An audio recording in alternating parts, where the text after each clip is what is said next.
Tech News Weekly is sponsored by Hover.com. Domain names made simple. Go to gfq.hover.com and get 10% off your entire purchase. And by Stitcher Radio. Listen on the go via the Stitcher mobile app. For more information, go to stitcher.com/GFQ. Starting Tech News Weekly in 3, 2, 1.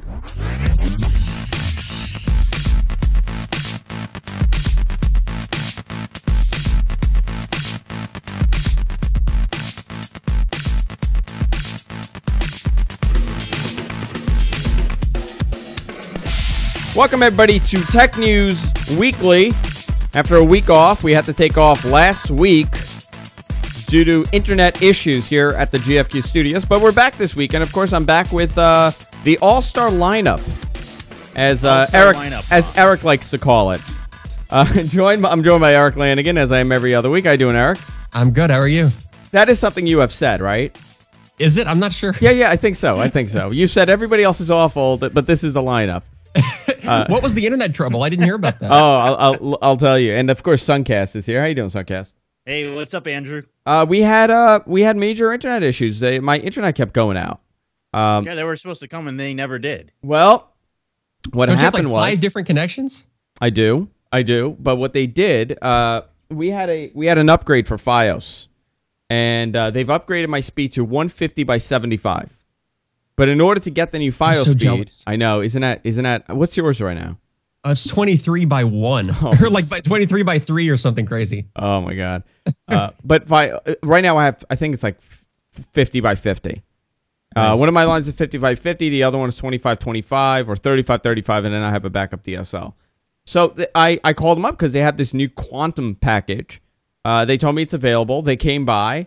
First, they canceled my order. Then they redid my order. They screwed up the billing so bad. The guy shows up, and they shut down my internet.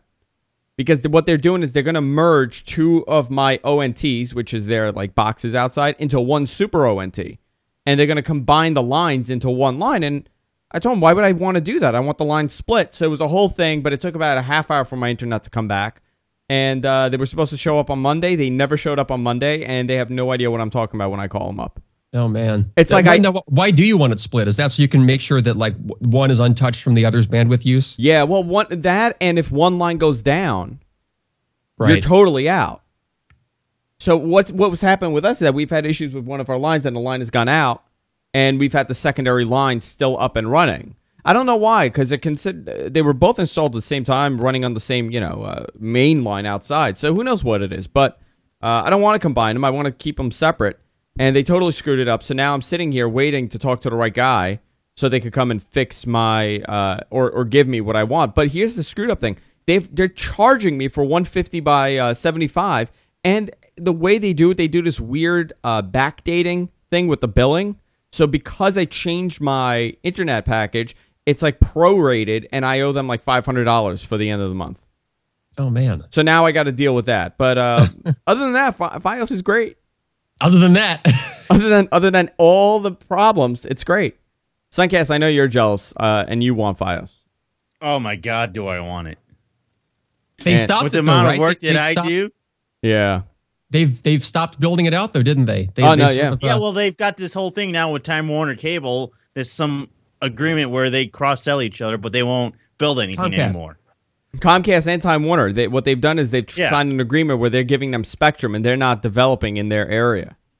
Oh, I didn't know it was Time Warner too. I just remembered Comcast. Wow. Yeah. It's a whole alliance amongst all of them. I mean, it's so messed up, and I feel bad for all the people out there that have they're stuck with 2 megabits up, or even less in some areas. That's which is what I have. Well, who needs customer satisfaction really? I mean, yeah, who needs that when you have a monopoly? Yeah, why are low prices and customer satisfaction important? Really? Yeah.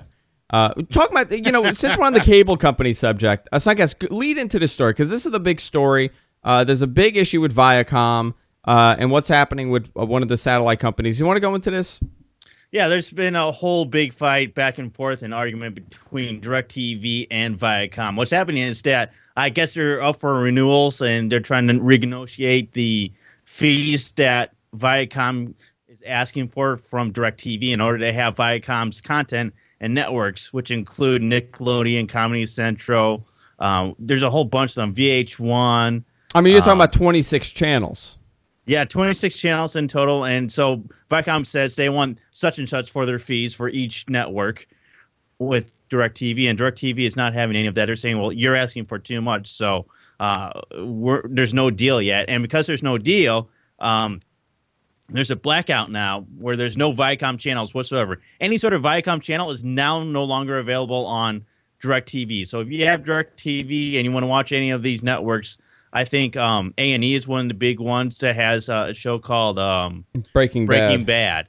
And that's what a lot of people are really upset with, because that's such a popular show that because what they've done now is DirecTV said, okay, well, here's an alternative way for you to get these networks. Now, it's that you can go online to Viacom's websites and these other websites such as Hulu to actually view these networks. But now, in response to that, Viacom has said, oh, well, we're going to pull all our stuff offline. We're not going to have any of our shows and content available online anymore on the web. Yeah, that's basically what's going on. Yeah, and someone in our chat room said they're shooting themselves in the foot, and this is, in my opinion, this may be the sign of the beginning of the end of these structured cable and satellite packages. The thing I think... Go ahead, Eric. Sorry, there was a big blackout about a year ago, I think, between Comcast, or there was some other, it was a small provider in New York that also had a big blackout. I'm still so confused, though, because I'm a cord cutter, but I'm in a Comcast neighborhood, not, well, I just don't have DirecTV, never have. So if I usually get like The Daily Show and Colbert from their respective websites. Are they now gone? Because I just went to the site. It looks like they're still there. Yes, so I'm confused. Yeah, they mentioned those specifically. The Daily Show, Stephen Colbert, and they're a couple gone or of still other there? ones. No, they should be gone. Jersey Shore is gone. Yeah, no. I think they're pulled. They still have some shows on there, such as South Park. But this is actually really bad, because now they're not only punishing DirecTV consumers, they're punishing anybody that wants to go online and view any of this Viacom content. Yeah. I mean, it's awful, but where do you go from here? And who's to blame? I think what Viacom should have done is put everything on there for free and said, "Oh, hell with this." If you're a DirecTV customer, Viacom's always been one of those companies that's been very vigilant about what they actually put online, and what's actually online they're going to go and look at and claim copyright ownership of and have it taken down if it's not something that they're specifically tied with. I think it also highlights the business model that cable's existed in for years, which is that, you know, by holding hostage a couple of key shows like The Daily Show, Jersey Shore, their most popular shows, they get the whole package. I mean, they're holding hostage just a couple of those shows, it sounds like, their most popular ones, and in exchange, they get the entire package upped in their renegotiation. But it seems like they all do this to each other, you know. You always look for like the one that's right in this, and it's very difficult to do this with these companies. The whole Google TV debacle, where they blocked Hulu's blocked on there, and CBS and ABC and all these channels have blocked you from accessing their content on Google TV because they feel that Google TV will be a threat to, I guess, paid commercials and or their revenue model, you know, as a whole. But this is really going to be, this is a step backwards if you look at it, because we have become the society where we're used to getting our content online. Some of these cable companies and you know, local channel affiliates are giving their content away for free on the internet. And now this is Viacom turning around saying, well, now I'm not going to give you my content. And DirecTV is saying, well, we're blocking it out from the cable. You're really left with no options. No, you're not. So what do you do if you want to watch these shows? I mean, this is a really, really tough situation they're in. But is this the beginning of the end of, I guess, structured programming? Let's actually think about this for a minute. Do we actually need these channels? Does anybody really care about MTV, VH1, and those type of channels anymore? I don't think nobody cares about the channels, but they care about certain shows. Each of these channels have maybe 1, 2, or 3 shows that most people are interested in. So to me, this means that we don't even need this cable structure. If we have production companies out there that are willing to produce these shows and put them online and create their own revenue, they don't even have to go to I guess, the cable company.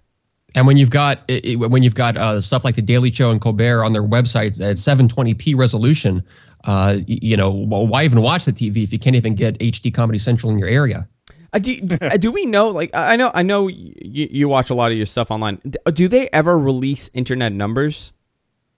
No. Oh, well, no, not that I've seen. I mean, a couple of their videos will have like below it the view count, but no, I've never. From what I've heard, the companies keep that stuff very secret still. Yeah, I would imagine that they're not really tracking it, but if it was good, they would probably release it. If Colbert was getting 1 million, video hits a week on a show, I'm sure they would be releasing it. So it's probably because it's not there yet. But one thing that you have to remember is that DirecTV has 20 million subscribers. Are they going to jump ship if you're a DirecTV subscriber and 26 of your channels are gone? And these are not, no-name stations. You're not talking about, the gardening channel or the golf channel. It's not just MTV. It's Spike. It's Comedy Central, MTV, VH1, anything Viacom. I mean, Viacom is a CBS station. I don't watch any of those. Yeah, but many people do. AMC. Yeah, I mean, Viacom is really why a lot of people have cable. I mean, that's a lot of the channels, even on just your basic lineup. It's really two companies that own everything. It's NBC Universal and Viacom. You know who's really stepping up here, though, is AMC, because AMC said that they will live stream the premiere of Breaking Bad on their own website. Well, they're going to have to because they need those numbers, right? I guess. That's a big hit. I think they're the ones that's stepping up and making things really nice with all this crap that's happening. Yeah, I don't know. I mean, this is a really sticky situation that they're all in, and I wonder what it's going to be like for... Is it only blocked for... I wonder what it would be like if you're in Canada and you go to access these channels. Can you view the content, or have you never been able to view it? Oh, that's a good question. Like, I wonder if it's a regional block. Yeah, it may be regional because I'm looking at, I can get the videos right now on those websites. So I think maybe it is somewhat regional. I'm curious on how they're doing this. But what's interesting? You were saying like, why don't they release the numbers? Is it viable to do it? Is Viacom viable on the internet? They've just recently switched some of their shows from standard def to 1080 or 720p rather on their website. So I think that. Let me ask you this: when you click on the Daily Show, I'm getting a message that says full episodes are currently unavailable. We apologize for the inconvenience. Really? All right. Let me try it with Flash, because maybe my Flash blocker gets me exclusive access. But the last show that they have up there is from the 28th. Oh well, they're on a 2-week vacation. Okay, but I have that message. That's why I didn't notice it. I have a message that says it's currently unavailable. Let me see if I can pull it up here. Hold on. I'm watching an ad right now. I'll let you know as soon as it starts playing. There it is. That's the message I get right now. Huh. So very interesting. Totally I don't have that. I have the full episode playing, and I'm on Comcast, and I'm in California, so I guess between the two of those things, although I do have the thing at the bottom that says DirecTV stopped Comedy Central, don't miss your favorite shows, call DirecTV 1-800, etc. Yeah. Oh, okay. No, sorry. Here's the answer. Full episodes are gone, but they still segment every episode. You can still see the full episodes. It's just you have to click on video by video in a list. Okay. That's the answer. Okay. So there we go. That's the answer with that.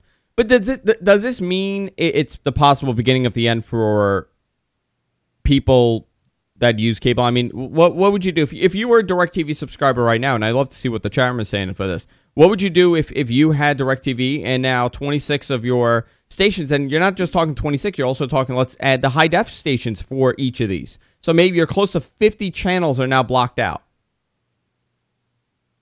What would you do? Some money back. I mean, they're not going to give you the money back. I mean, we didn't have MSG here for the longest time. There was a whole blockout with MSG. Well, if you're paying for a certain number of channels and certain channels itself, well, then if you don't get those channels, then aren't you due some money back? Chase in a chat said pirate. Yeah, I think that's going to be the answer for many people that can do this. But sadly, just about everybody that is involved in this is getting screwed, basically. Yeah. Some of the other stories out there this week. Yesterday, we got word that the social news site Digg.com has been sold to a New York City firm, BetaWorks. There was some misreportings on behalf of All Things D and TechCrunch, which reported that the figure was around $500,000 for the sale price for Digg. That is a fraction of what they have been able to raise over the last couple of years, and a fraction of what they were estimated at, because I believe in 2008, Digg was estimated at around $200 million. Wow. The New York City firm has purchased $500,000, has put in the papers, but the actual deal is somewhere around $16 million. There were patents that were sold. There were other portions that were bought out. The $500,000 is for the Digg.com name and the way that the site functions, I believe. Probably some patents involved, yeah. Maybe some patents involved, but there's other people. I mean, there was a whole bunch of people that bought into this. It's not just one company. And there were some debates on what killed it and what mistakes Digg made that put them in this situation, because they really were the king of I guess the way that news was delivered, right? They were, in a way, they were this aggregated RSS of content that customized it kind of towards what you like, and you had everything. It's a generational thing, I think, in the sense that if you look at the internet itself, every so often you'll have a new website come out that does something a little bit differently than the predecessor. And in a good example, you'll see MySpace, which is now basically dead, and today you have Facebook. That's what I'm talking about as far as generational issues go, is that you'll have one website that does great for a few years, but then another website will come along and do things a little bit differently, and then everybody will start using that. You know, there was an interesting debate online with if Facebook was the nail in the coffin for Digg. You know, did Facebook kill Digg? And I definitely don't agree with that. I think it was more like Reddit. Yeah. Reddit really knocked Digg out of the the way equation. I see the era going, the generation going would be Fark, Digg, and then Reddit.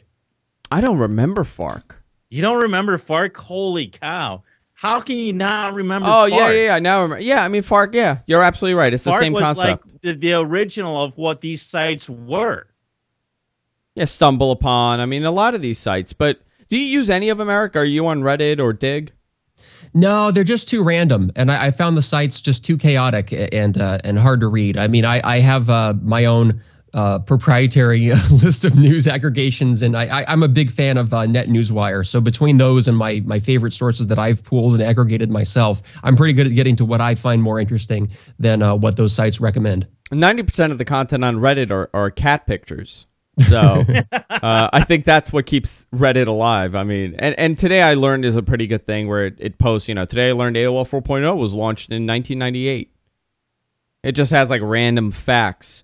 But, you know, it's interesting that Digg at one point, they were such a large company, and they were this, you know, monster that was the powerhouse. Kevin Rose company, and there was a lot of turmoil within that company between the people that ran it and the users itself. They made several mistakes in its operation that the users created a backlash and kind of held the site for ransom in a way. Well, listen, I think this could happen to anybody. And, you know, Facebook is the king of social media right now. But if something else comes along or there's some sort of breach or something chaotic happens at Facebook, I don't imagine people sticking around.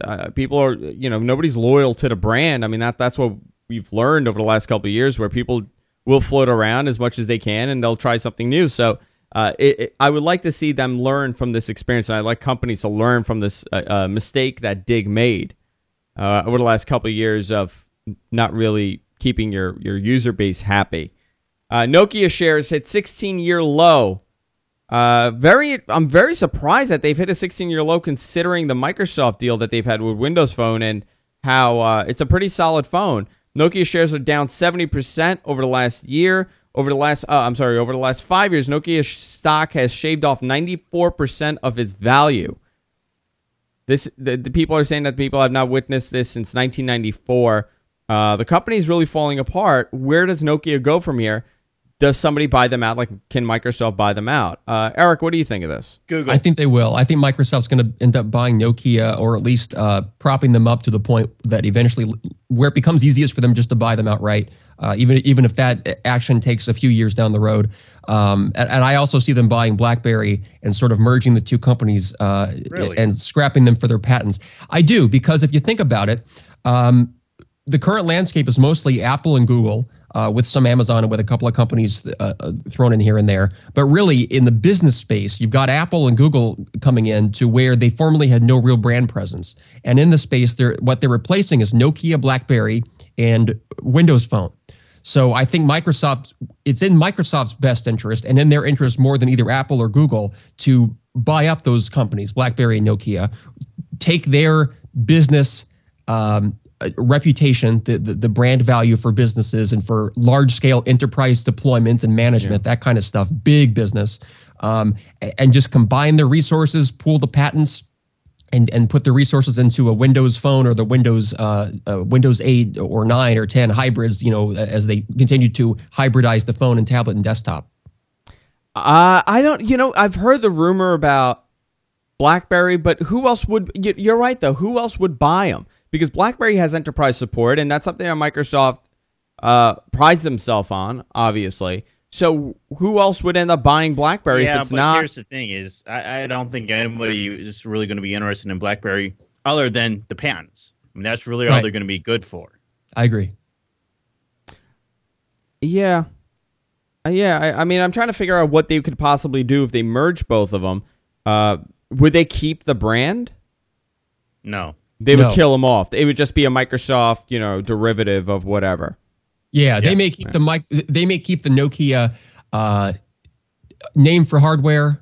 I don't know. Maybe in certain markets. Yeah. And BlackBerry, maybe they'd keep like BlackBerry Messenger a Microsoft service or something. I don't know. Yeah, they might keep a couple of key trademarks. The landscape is really changing. I mean, that doesn't necessarily make sense either, in my opinion, to have them just acquire the BlackBerry Messenger stuff, because I think they also have other things that they already own that are similar to that.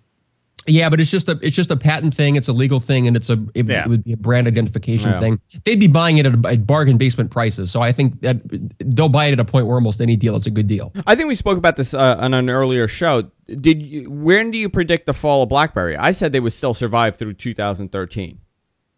Mid 2013, I predicted the fall, but I don't know who it was. If it was you, Eric, or someone else on the show, said probably by the end of the year they'll probably fall. Well, I guess. One thing that does happen with these companies is they'll sell off. Well, look what AOL did. I mean, they basically sold off everything that they had from their ISP days. So if they wanted to, they sold off all their patents to the earlier internet stuff. So they're a different company. They basically sold their company while still keeping the company. So BlackBerry could do something like that. They could sell off all their rights to what made them famous, and then continue to be like some kind of consultancy or maybe a reseller of Microsoft products and solutions, and just try to eke by on that for a few years, and then maybe they will die out 10 years from now. But the bulk of it may have been sold off for scrap years before then.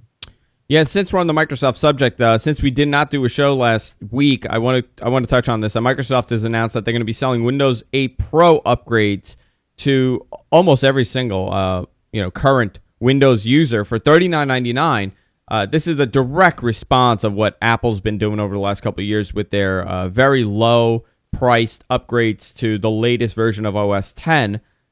Will this help them sell more? And the stats show that people really don't go out and buy Windows to upgrade. It's not something that you see done too often. I think Windows 95 was the last time people flooded. I think everybody's seen that video where they're fighting for a copy of Windows 95. They're just pulling it from each other like it's like a Tickle Me Elmo from the holidays. So I don't think we're going to get that, but will this help them sell more copies and I guess put it on older hardware?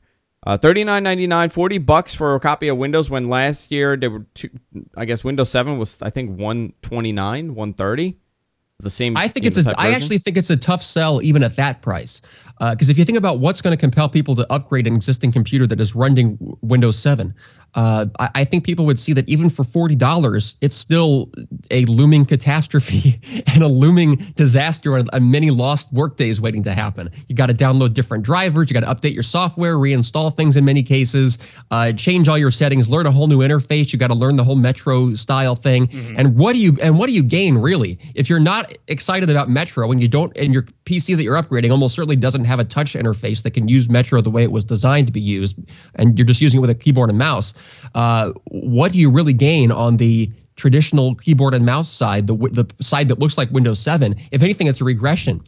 Some people prefer the look of Aero Glass, and some people prefer the ribbon-free Windows Explorer. That they don't like the clutter that was introduced there, and they like the start menu. So in many ways, I think $40, and even I think they want to charge like $15 for a person who buys a PC today and then wants Windows 8 in October when it comes out. I think that should be free because again, I think with some people have been burnt too many times with Windows upgrades. They know that is not something you do lightly.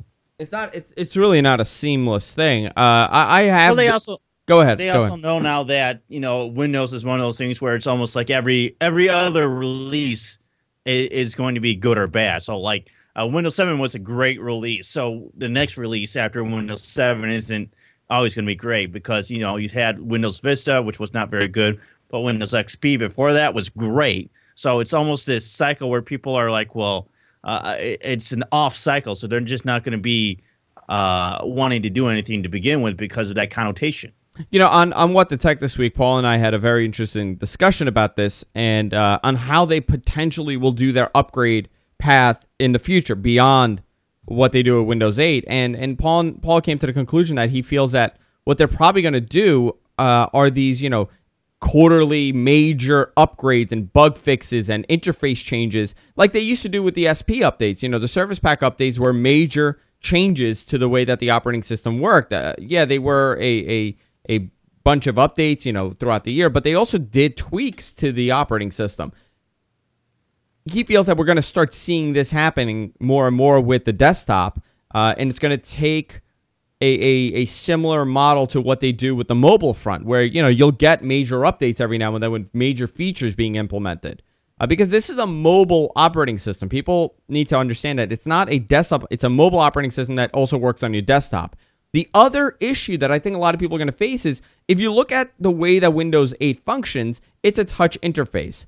And a lot of the hardware on these older products, I guess anything that's come out, prior to Windows 8, they don't have the multi-touch functions that Windows 8 requires you to have. They're missing a lot of these key features, and I think that's going to really drastically affect the experience you have with Windows 8. If you don't have a multi-touch, 5-point or 10-point trackpad on your laptop, I don't think you're going to have a positive experience with this because I've used it on, two laptops that are fairly, 2 years old. I mean, they're not old computers by any means, but the experience is awful. So I'm really curious to see what the difference will be based on new hardware and old hardware. But it's got a desktop. You don't have to use any of the touch stuff. I don't necessarily hate it, but I don't know where I stand on there yet. You know what I mean? By the way, Eric, I don't know. Have you installed Mountain Lion? No, I have it installed here. It's not. Wait, it's not out yet. No. Well, Gold is out. Gold right. release. Okay. So I installed it on my MacBook Pro, and I have to tell you, I'm not. I got to do a clean install. I did not do a clean install, so it's not fair for me to say it's whacked out, but it's a little whacked out. I'm having Firefox crashing on me. Flash is barely working on Firefox. I'm just having a little hiccups here and there, so I don't know what it is. I'm gonna do a clean wipe and see if that helps it. But if it's not, there might be some issues with this. So it could be. They made a bunch of changes to how a lot of their core file system works when they did that whole. What's the feature called? Just versions? Is that what it's called? Where you had the multiple versions that's sort of like Time Machine except for individual files. I believe so. I read an article, a big feature story a few months ago about how that works. It's crazy complex. The way that it's like you have all the entire index of every change to the file is stored in like a hidden folder on the root of the drive, and everything has to write to that database. I mean, it's very complicated. Yeah, they really changed it. They really tweaked it up. So. I don't know. I don't know. And I'm not sure if it's for the better. So for all we know, some of these changes that they've made under the hood, some of the deep changes, may just make things more complicated than not actually help. Flash is totally shot on this. Really? Yeah. As soon as I run any kind of Flash, my CPU's skyrocketing. So I don't know. I guess Flash needs to be tweaked, for Mountain Lion, but it has not been a really good experience for me. So I'm going to do a clean install this weekend to see what it's like and to see if that helps it in any way. Talking about Flash, Adobe confirms it won't be supporting Flash on Android 4.1. Stops new Flash installs on from Google Play August 15th. Everybody came out with the whole we need Flash on the phone. The iPhone is never going to be relevant because it doesn't have Flash. You want Flash. This is why Android is so great. I never installed Flash on this thing. I don't want Flash on my phone. I don't think it's necessary to have Flash on your phone. Really? No, I do not find it necessary. Every website nearly out there that I use does HTML5 for video. I have no reason to use Flash other than viewing outdated websites. Steve Jobs won. Steve Jobs did win. They absolutely won. I mean, like you said, they have stopped Flash. They just stopped mobile Flash. You know, here it says they're very public about dropping it last fall, and they've moved everything to HTML5, which is exactly what, I mean, everyone thought Steve was crazy when he said, sure, I mean, there's a lot of arrogance involved in that, but I mean, he was right. They had the market power to make Adobe, and thereby everyone who uses Adobe's products change their technology instead of Apple having to bring in Flash. Did we ever find out what happened between them? Because they had a really good relationship. Between Apple and Adobe? Yeah. At one point, they had a pretty solid relationship, and something happened. You mean like in the 90s? Because there was a reason that Apple started doing Final Cut Pro themselves. There was a big falling out at that point. Yeah, I think that's what it was, yeah. Yeah, I've heard it, I think, a couple of times in biographies, but I don't remember offhand. But John, you use Flash on your device. Oh, wait, sorry. No, I think I know what it was. I think it was just simply that they dropped support for a lot of their professional apps like Adobe Premiere.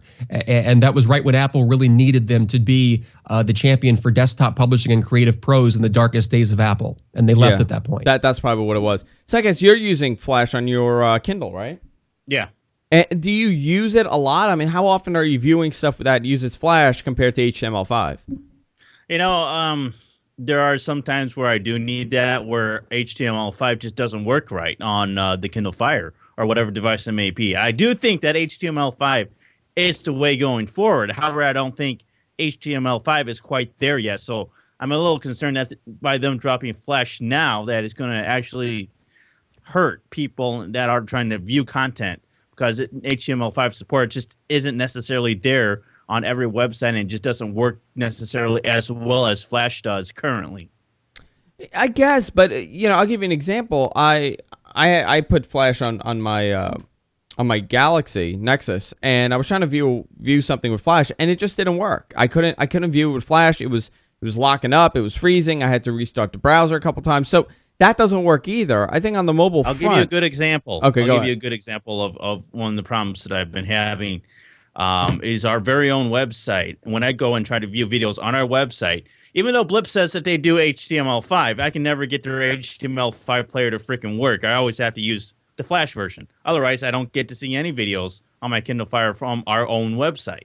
Yeah, I don't know. And that's very, very frustrating. I don't understand why HTML5 does not work correctly. Yeah, I don't know either. Well, listen, I think it's in the infancy still, so we're gonna start seeing where that goes. It is. That's why I'm saying I think it's. Go ahead. Yeah, HTML5 won't officially be the standard, or won't officially be finalized as a standard until like 2016 or something crazy, right? Yeah. Like maybe in 2025 we'll have flying cars, and HTML5 will finally reach its 1.0 version. Since we're on the Microsoft thing before, and I wanted to go into this, but I skipped over. Microsoft potentially will kill off full retail versions of Windows 8. This was reported yesterday by Paul Thurrott, as he revealed that this may not be the only surprise announcement in regards to the upcoming operating system. According to Paul, Microsoft could also do away from retail media to only offer so-called system builder kits. OEM, basically. OEM. Microsoft does not confirm this yet, but they may go in that path. If nobody is buying full versions of the product, then yeah, why would they sell it? Yeah, I'm kind of confused what the difference is. I mean, if you're either upgrading or you're building a new PC, right? I mean, what's the middle ground? I don't know. I guess the middle ground is full, right? Not OEM. Technically, I guess what it is that these OEMs are supposed to be only sold to actual manufacturers such as Dell and HP, that they're only supposed to have access to them. But now that you have sites like Amazon, eBay, and Newegg actually selling these OEMs, it kind of negates the fact that people that actually want a copy of Windows can get an OEM for much cheaper, which is basically the full retail version at a not retail price. Yeah, That's all it is. You don't get it in the box. So, I mean, it's smart for them to kill it off if nobody's buying it. I always wonder how many people go and buy an actual copy of Windows 8, a full version.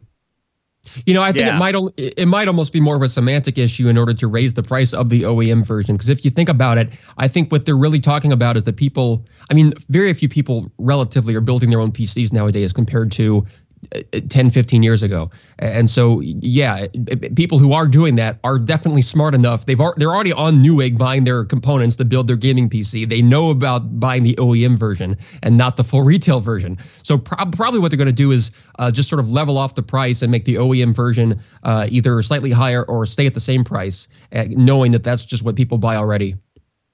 By the way, I just got an email. My Galaxy Nexus 7 has shipped. Ooh. Woohoo. Yeah, so I should probably get it by Monday. Nice. Yeah, very excited for that. You didn't order one, right, Eric? That's right. Yeah. No interest in 7-inch tablets. You know, this debate came up before too. I think when Chase was on the show. I personally don't like the 7-inch tablet. I don't. Do you buy it just to see if it'll blend? Yeah, I end up. You know what? It's a sickness. I'm really screwed up. I end up buying these things. Like I bought the Kindle Fire. I could probably tell you I used it 3 times. Sitting on a shelf. The battery's dead. I haven't even turned it on. I also think it also depends on how you want to use the device, what your purpose is for that device. Well, I use my iPad every day. Right, you already have an iPad. Why would you use a 7-inch tablet? I don't know. Maybe I would like it better. Maybe I could take it with me on the go. I just feel that the 7-inch tablet is lacking something. It's almost like a phone. To me, it's almost like it's an oversized phone. It is because all these 7-inch tablets are all Android, so you don't really have a 7-inch iPad to compare it to. Yeah, I mean, Eric, maybe that is the case. Maybe if there was a 7-inch iPad, there would be that much difference. Maybe if there was a 7-inch iPad, it'd be a different story. People may like it. Yeah, and I think the 16:9 aspect ratio is bad for anything except watching movies and TV shows that are in 16:9. I think it's inferior for browsing the web or doing any kind of applications, arguably even video game playing, but I'm not, that depends on how the game's laid out. But what could happen is, I forgot what I was going to say. Is it Darn it, that happens whenever I try to go back and explain something else. What was the last thing that you just said? The 7-inch tablet. If the iPad had a 7-inch tablet. So what I meant to say was that because the difference in aspect ratio, 16:9 being longer, if the iPhone came in and had like a 5-inch but kept this current aspect ratio, a 5-inch iPhone may actually have the same, or any kind of phone may actually have the same viewing screen real estate as a 7-inch 16:9 tablet, or close enough. Now you use the Kindle Fire, Sunkast. Do you feel that it's too small, or would you, if you had a 10-inch version of that, would it be a better experience? Well, part of it depends on how big of a device you want to carry around with you. If you're actually going places, it's not for just home use. It depends on how big of a tablet you want to carry with you. Yeah, but here's the thing: there's no 3G, there's no 3G or 4G on this thing, so it's always going to be home use. True, but I mean, you could take it and use it in your hotel room if you're on vacation somewhere. Yeah, I guess.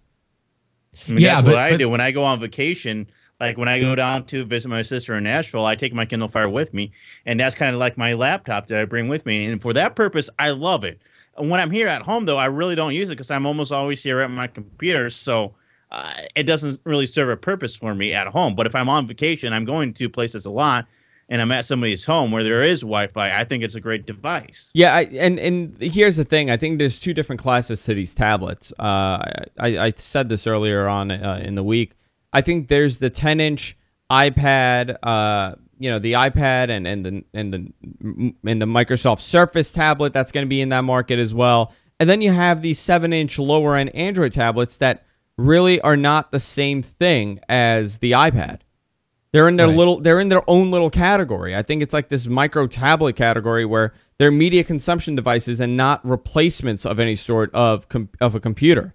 Right. Steve Jobs called them tweeners. Is that what he called them? Okay. Yeah, I agree with that.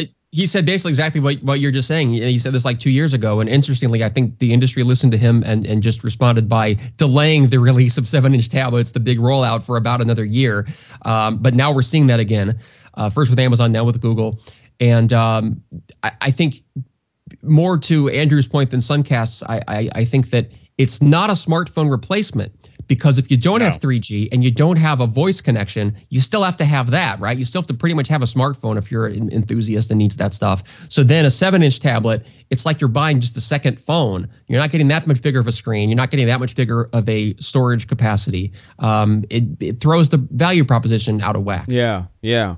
So, here's the other thing of this. Is it the fact that it's a 7-inch tablet and that's why it's in this in-between situation, or is it because they're all Android?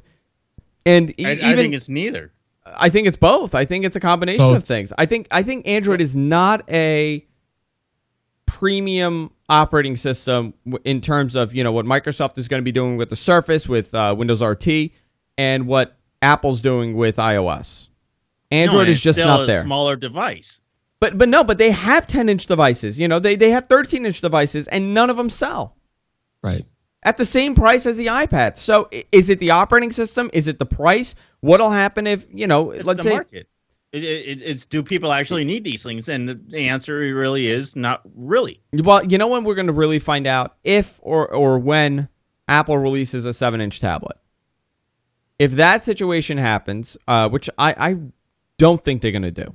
I really don't think I don't think they should, and I don't think they will.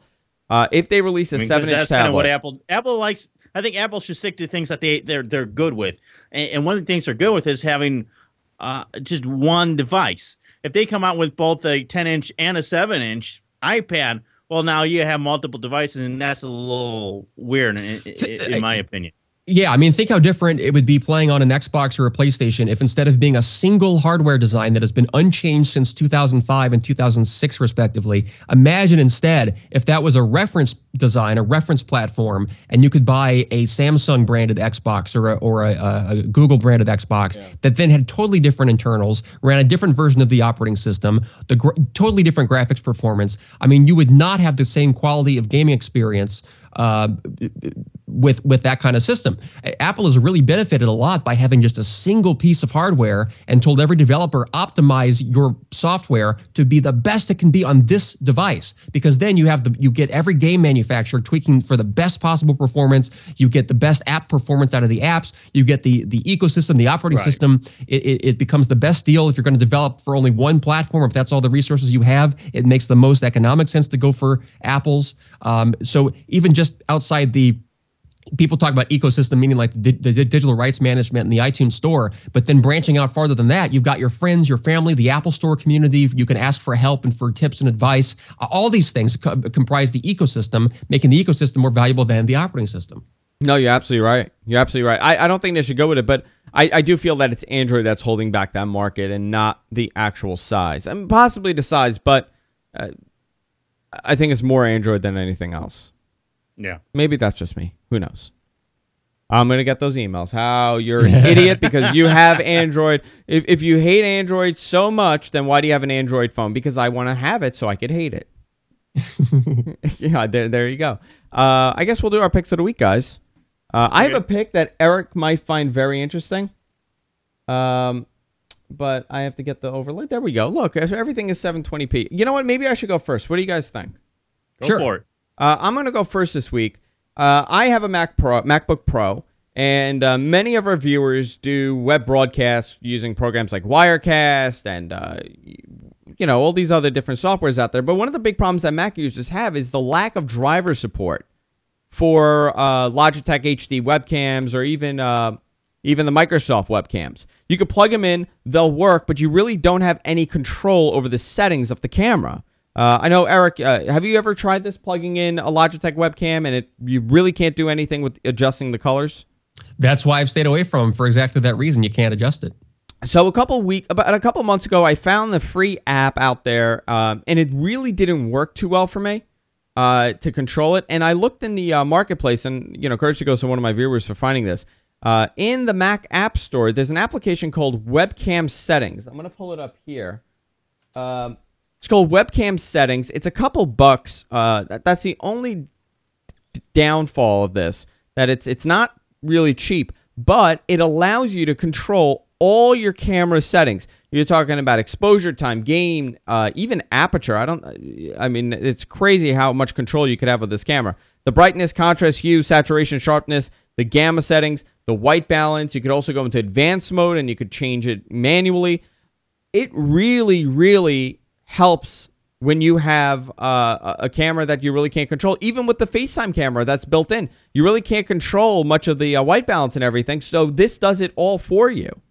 That's great. I'd really like, especially even with the built-in FaceTime. You're right. I'd love to be able to set, like for a video chat, set the white balance or set the exposure so it doesn't like focus on the background or something. And the reason why I found this is because a lot of our viewers, they use something like Wirecast and they're streaming and they can't really control the white balance of the camera because they're kind of stuck with whatever it's grabbing and it's not really accurate. So now you can control it. It's $7.99 in the marketplace in the App Store. Marketplace, App Store, BlackBerry World. Let's just call all that. And it's $7.99. It's not really cheap, but I think it's well worth it if you're using your webcam on a daily basis and you want to kind of control the settings. You want to have some sort of manual controls on this thing. Well worth it. $7.99. It's called Webcam Settings. It's the one with the all different colors with the webcam. So that's my pick of the week. Sunkast, are you next? Sure, I can go next. Go ahead. Unless Eric wants to go. Oh, go ahead. All right, so my pick is actually a website, and as a lot of people know, we're big fans of Big Brother here at the network. And Big Brother Season 14 just started last night on with the CBS. premiere. Yes, on CBS. And there's a ton of websites out there that'll give you spoilers, images from the live feeds, all kinds of information about what's going on. They'll give you information as far as who's nominated, who's the HOH, the head of household, et cetera, who are the have-nots. One of those websites is onlinebigbrother.com. They're a great site for spoilers, information like that. Like I said, nominations, who's up for nomination. They also have an Android and an iPhone app. And I'll show you the app real quick here. I don't know how well you'll be able to see it on here. It's a little bright. Let me see if I can knock down the brightness real quick. That's a little better. And on this app, you'll see all the spoilers and whatnot that you have here. Plus, you'll also see like the HOH POV nomination share at the bottom that you can quickly see who's up for nomination, who's the have-nots, who's HOH, who's got the power, what's going on in the house. It's really cool. It's onlinebigbrother.com. Yeah, they've been really supportive of us. We do a Big Brother recap show every Monday here when the season's on, Eric. And let me tell you, it's probably the most watched show I've ever done in the 4 years. I mean, we're talking hundreds of thousands of downloads per episode a week. It's insane how many people watch the show. Yeah, we're going to start what? Monday. We're starting back with Monday, 6 p.m. Yep, Monday. We're back with the show. It's a fun show, Eric. I think you should start doing... You know what we should do? We should have Eric just host it and not know anything about it. That would work because I don't watch Big Brother. I'm not a fan of that kind of reality show. So yeah, that would be a very interesting show. I think he should just have show notes. Totally objective. Yeah, you could be totally objective of the situation. Eric, what's your pick of the week? All right, my pick of the week is Steve Jobs' The Lost Interview. Have you guys seen this yet? No. So this is Robert X. Cringely. He made the documentary, or he wrote the book Accidental Empires, which is a good book, good read from 1992, updated and everything since then in some paperback. But then they made something that I saw as a kid, which was the Triumph of the Nerds documentary on PBS. It was like a big 3-hour, 3-part series. I remember that. Yeah, so in that documentary, it had some very interesting interview clips of Steve Jobs. He conducted one because Cringely actually knew Steve Jobs earlier in life. And so he got an especially candid interview with him that actually lasted over an hour. But between making the documentary portions, the master tape was lost. So what you see in Triumph for the Nerds documentary is all that survived from that interview. There's actually an hour's worth. And so even though they did use some of the best clips in that documentary, there's still a lot to enjoy here, a lot of interesting things to see if you're a fan or interested at all in Steve Jobs. He talks very candidly. And again, this is before he returned to Apple. This is an interview with him in 1995. And it's available now as a rental on iTunes for $3.99, $4. It's also been making its way around independent movie theaters as a digital projection. That's what it's been doing for the last, 6-7 months, and now it's finally available for rental. And it's pretty interesting. So again, he talks about how despondent he was when he left Apple. He talks about, or he avoids talking about Next. He's like, you really don't want to hear about that. Like, he all but says, like, I'm done with Next. I'm so over Next. So there's some interesting stuff here. It's not a bad way to spend an hour if you're at all interested in Steve Jobs. So it's called Steve Jobs: The Lost Interview. Just search for that in the iTunes store. I think if you go to magpictures.com, they have it on there also. They have the link there. Steve Jobs: The Lost Interviews. Yeah, you can see it in theaters. Very cool pick, Eric. Very, very cool pick. I didn't say so. They lost the tape, but then they found an original VHS copy, like a backup, in some guy's garage in London, and that's what this is restored from. So it really genuinely was lost since 1995. I wonder how long it took them to restore it, because I'm sure the quality was not. Oh, I read it. I followed it actually on their blog. They only found it after Steve died, and as soon as they did, they moved heaven and earth to get this thing published and cleaned up and produced. Yeah, that I would love to see how they did that. How they remastered the thing. Really, really interesting. Could you imagine being the guy that had that in your garage the whole time? Yeah. Go to our website, gfqnetwork.com. If you miss any portion of the show, of course, you can subscribe to us. We're on iTunes. We're on Zune, everywhere you could imagine. Also, you can watch on our website, gfqlive.tv, every Friday at 5 p.m. East. For all things Eric, you can go to eriklanigan.com. Also, follow him on Twitter at Erik Lanigan. You can check out Sunkast on Twitter as well, at Sunkast. Also, his website, Amadeus, if you're an up-and-coming musician and you do cover songs, or if you know anybody that does cover songs, he has a great site where he features up-and-coming musicians, indie artists doing cover songs, and that's Amadeus.com. You could also follow me on Twitter at Andrew Zarin, and the GFQ Network is at GFQ Network. And again, we'll be back next week with more tech news on Tech News Weekly. On Tech News